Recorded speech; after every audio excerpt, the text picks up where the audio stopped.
Our way. All right, Holly, you're at home tomorrow. How happy are you to be playing at home? It's going to be weird. It's going to be literally strange to play at home. Excited.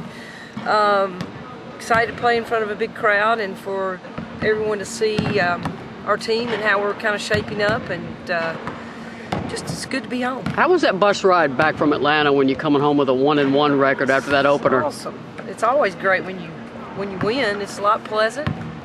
You enjoy watching the tape, and everybody's having a good time. What happened from the Chattanooga game to the Georgia Tech game? It was like night and day for you guys. What was the difference? Well, we kind of the players said we put them in prison, but I think we went back and watched the tape, and we evaluated all of us, and kind of talked about roles, and I just, we had a really good practice, and they were a lot more focused than they were at UTC. Holly, do you think that the young players now get it, that everyone's going to be gunning for them? Because it's one thing for the coaches to say it, but it's another thing to experience it. I do. I think UTC was an environment that probably they weren't ready for. It was a veteran team, well-coached team, and we just, I said if the game's close, we're gonna be in trouble, and it stayed close, and we couldn't, we got beat. So I think it's a learning experience for them, and Georgia Tech was louder, more people, less Tennessee people, and I think they were so much more focused. So I think we weren't ready for the UTC game, but we were ready for the Georgia Tech game. Holly, how do you hope this team introduces itself tomorrow night with its play? I mean, how do you want them to play? Well, I've said all along, I want us to make sure that we're known as we play hard all the time, regardless of the score, what's going on. I want us to make sure we have the energy and the effort, and when we have those things, we tend to play better on defense. We rebound the ball better. So I want us to make sure we have high energy all the time, and we're in great shape. We're not there yet, but we're getting there. Do you feel like that's a style that will appeal to your fans, and it's something that will be? Well, I think it's anytime for the fans, you put points on the board. I think they enjoy that style, but I think they appreciate and understand hard work and what you're doing on the floor. Are you laid back? Do you have energy? Are you just going through the motions? And I don't want us to just go through the motions. I want us to make sure that we play the game with a lot of intensity and a high level of energy. Playing hard, it seems like a pretty easy concept, but judging by the first two games, it maybe isn't. I mean, what have you learned about this group in terms of getting them to play that way from these first two games? Well, what works and what maybe doesn't? Well, I think their back was against the wall at Georgia Tech. They felt like they didn't play their best at UTC. I think probably us defining their roles and what we expect from each and every one of them probably helped. Probably should have done it before. But their expectations are Georgia Tech was supposed to beat us. Maybe UTC was not supposed to beat us. I don't know what their motivation was, but I think we got their attention. I think the UTC game got their attention to where they've got to be focused for anybody, anytime, anywhere.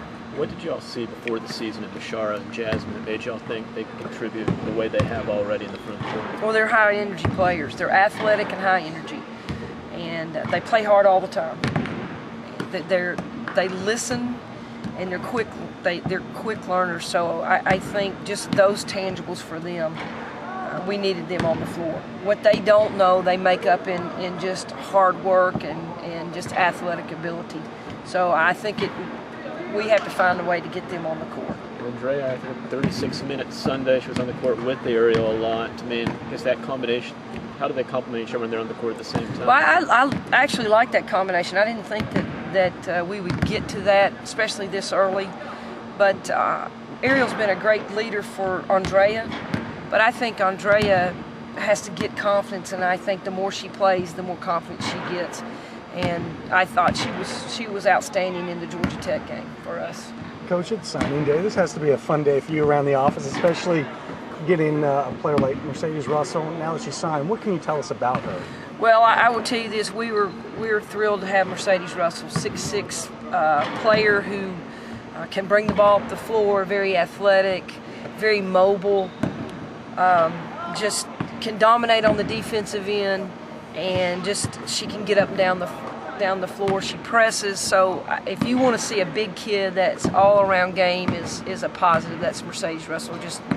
I think probably at times she may want to play point guard, but she's going to get inside.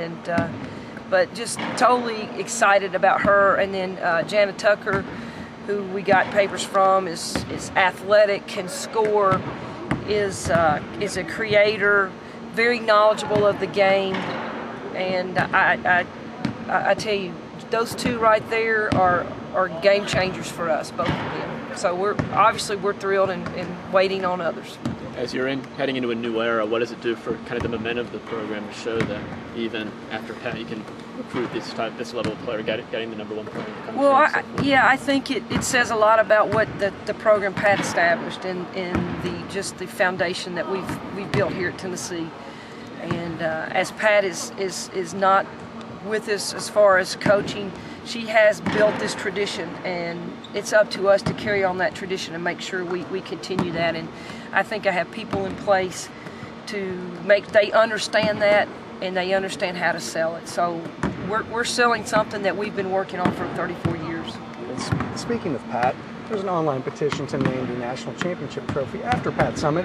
What are your thoughts on it? Do you think that's a good idea, or do you kind of want to keep it unnamed? Or? Oh, I think it'd be awesome. I couldn't think of anybody more deserving who has made an impact, not only at Tennessee, but just women's basketball across the country. I mean, she has worked really hard to get women's basketball on TV, to get it out there, to make it sure that it is accepted all across the country. And I think that would just be only fitting to have that trophy named after her.